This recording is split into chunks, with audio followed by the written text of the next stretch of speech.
Hi guys, welcome to this very business channel. నేనైతే ఇప్పుడు ఒక న్యూ వీడియోతో వచ్చాను. సో ఫస్ట్ అయితే మీ అందరికీ హ్యాపీ తులా ఏకాదశి. నాకైతే ఈ వర్డ్ ప్రాక్టీస్ చేయడానికి ఎంత టైం పట్టిందంటే అంత టైం పట్టింది. సో ఇప్పుడైతే నేను ఒక న్యూ స్టోరీ చెప్పబోతున్నాను.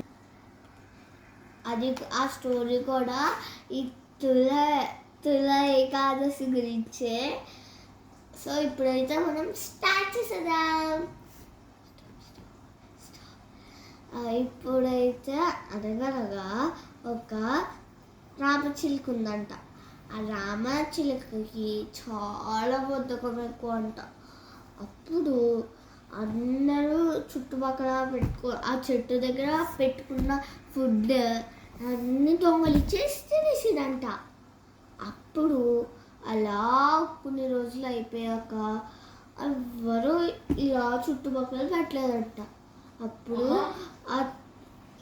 అప్పుడు అలాగా ఆ రామచిలుక వెళ్ళిందంట కొంచెం దూరం ఫుడ్ కోసం.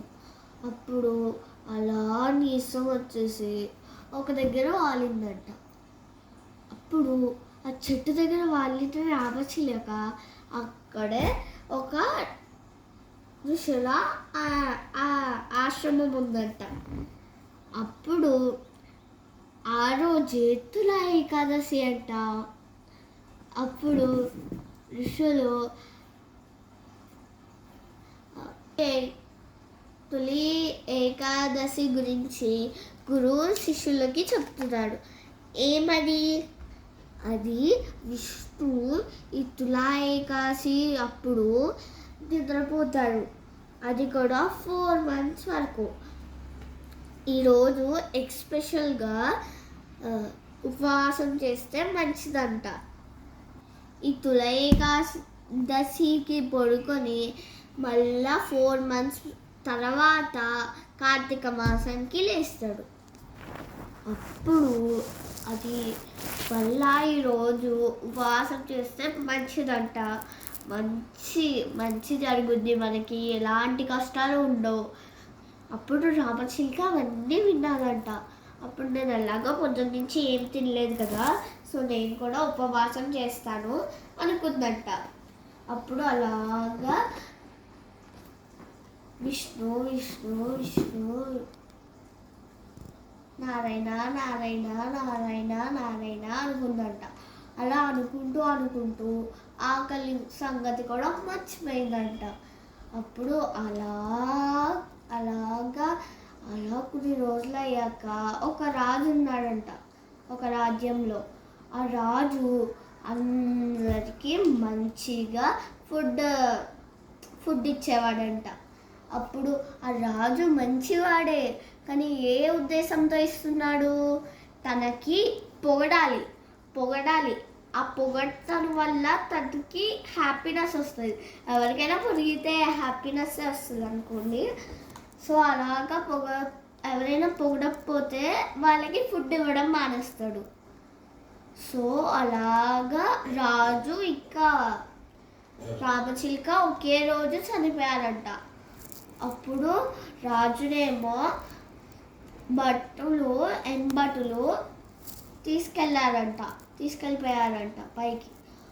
అప్పుడు కైలాసం నుంచి ఎంబటులు వచ్చి రామచిలుకని, ఎంబటులు కాదు, కైలాసం నుంచి భటులు వచ్చి రామచిలుకని కైలాసానికి తీసుకెళ్తున్నారంట. అప్పుడు రామచిలుక అడిగింది, నన్ను ఎందుకు కైలాసానికి తీసుకెళ్తున్నారు? నేనేం మంచి పని చేశాను? నేను అందరి ఫుడ్ తీసేసుకుంటేదాన్ని కదా అనుకుందంట. అప్పుడు అయ్యో, నీకు తెలీదా? నువ్వు చేసింది పెద్ద మంచి పని తెలుసా?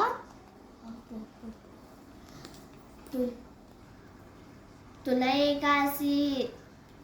ఏకాదశి రోజున నువ్వు నారాయణ నారాయణ నారాయణ అనుకున్నావు, ఇంకా ఆ రోజునే ఉపవాసం కూడా ఉన్నావు.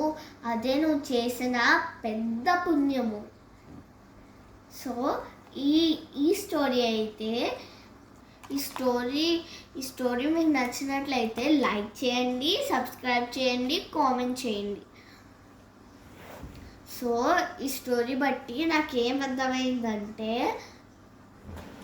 మనము ఎవరికి చెడు చేయకూడదు, ఇంకా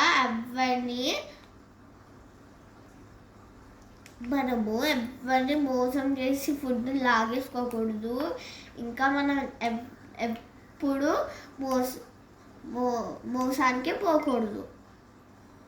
సో మీకేం అర్థమైందో ఈ వీడియో కామెంట్ సెక్షన్లో కామెంట్ చేయండి. Bye, thank you.